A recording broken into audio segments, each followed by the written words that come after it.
लोकसभा में बुधवार की दोपहर वक्फ संशोधन विधेयक 2025 को पेश किया गया। केंद्रीय संसदीय कार्य मंत्री किरेन रिजिजू ने प्रश्नकाल के बाद दोपहर इसे सदन में चर्चा के लिए पेश किया। इस बिल पर चर्चा के लिए 8 घंटे का समय तय किया गया है। अमेंडमेंट बिल पे जो चर्चा हुई है, आज तक भारत के संसदीय इतिहास में इतना व्यापक रूप से चर्चा, कंसल्टेशन और समय कभी नहीं दिया है। संसद में बिल पेश करने के दौरान विपक्ष ने जमकर हंगामा किया। विपक्ष ने चर्चा का समय बढ़ाकर 12 घंटे करने की मांग भी की। बिल पेश करने के दौरान सरकार ने मुसलमानों को 5 भरोसे दिए। संसदीय कार्य मंत्री रिजिजू ने कहा, इस बिल को लेकर 9,72,07,772 याचिकाएं आई थी। आज तक कभी भी इससे ज्यादा संख्या में किसी भी बिल को लेकर याचिकाएं नहीं आई हैं। 284 डेलीगेशंस ने अलग अलग कमेटी के सामने अपनी बात रखी। इस बिल का पॉजिटिव सोच के साथ विरोध करने वाले भी समर्थन करेंगे। किरेन रिजिजू ने संसद में बिल पेश करने के दौरान मुसलमानों को भरोसा दिलाया कि किसी भी मस्जिद पर कोई कार्रवाई का प्रावधान इस बिल में नहीं है। यह सिर्फ संपत्ति का मामला है। धार्मिक संस्थाओं से इस बिल का कोई लेना देना नहीं है। सर 2006 में 4.9 लाख वक्फ प्रॉपर्टी था और उसका इनकम कितना था मैं बता दो आपका सर, आप कहेंगे 4.9 लाख वक्फ प्रॉपर्टी में टोटल इनकम था 163 करोड़। कौन खाते थे? 163 करोड़।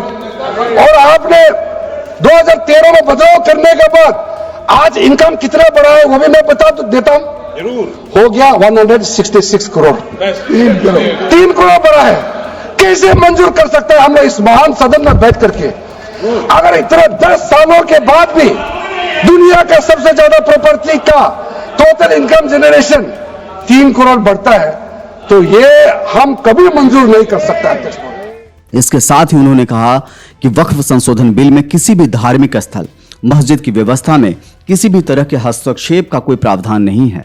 इसमें कोई बदलाव नहीं, कोई हस्तक्षेप किया जाएगा। वक्फ संशोधन बिल में किसी भी धार्मिक कार्यकलाप में हस्तक्षेप का कोई प्रावधान नहीं है। बिल पेश करते हुए मंत्री ने बताया कि वो किसी भी मस्जिद के संचालन में हस्तक्षेप करने नहीं जा रहे हैं। वक्फ बोर्ड कानून के दायरे में होगा। इसमें कुछ भी कानून के उलट नहीं किया जाएगा। उस समय कहा गया था, मैं अभी का नहीं बता रहा हूं, सचर कमेटी समय में भी कहा गया है कि अगर थोड़ा सा एफिशिएंटली मैनेज करता तो 12,000 करोड़ पर ईयर तो उसी समय जनरेट हो जाना चाहिए था नॉर्मल मार्केट रेट से।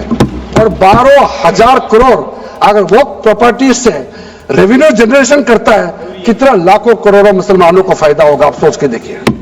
इसलिए सर आप लोग भी, मैं अनुरोध करता हूं कि आप लोग भी वक्त के बारे में जानना था, हमारा वामसी पोर्टल को क्लिक करके आप लोग देखिए।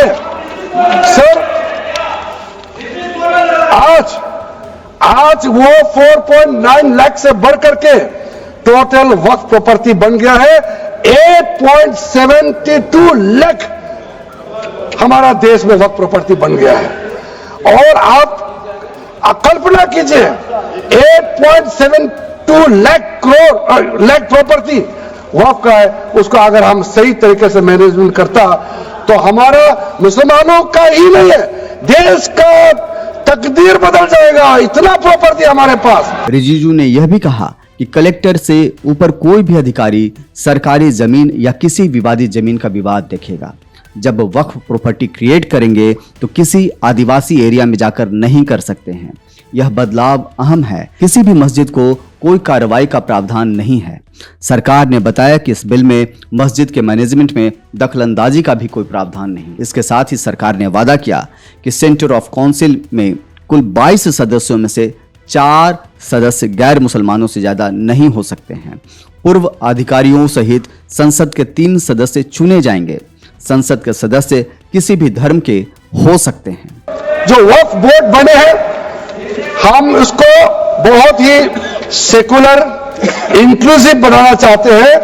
आपका पुराना प्रावधान को हटा करके अब हमने कहा है कि वक्फ बोर्ड में शिया भी रहेंगे, सुन्नी में रहेंगे, बोहरास में रहेंगे, आगा खानिस में रहेंगे, मुसलमानों में जो बैकवर्ड है, पिछड़े लोग हैं, वो भी रहेंगे, और साथ साथ में महिला भी रहेंगे, और एक्सपर्ट नॉन मुस्लिम भी रहने का प्रावधान रखा गया है।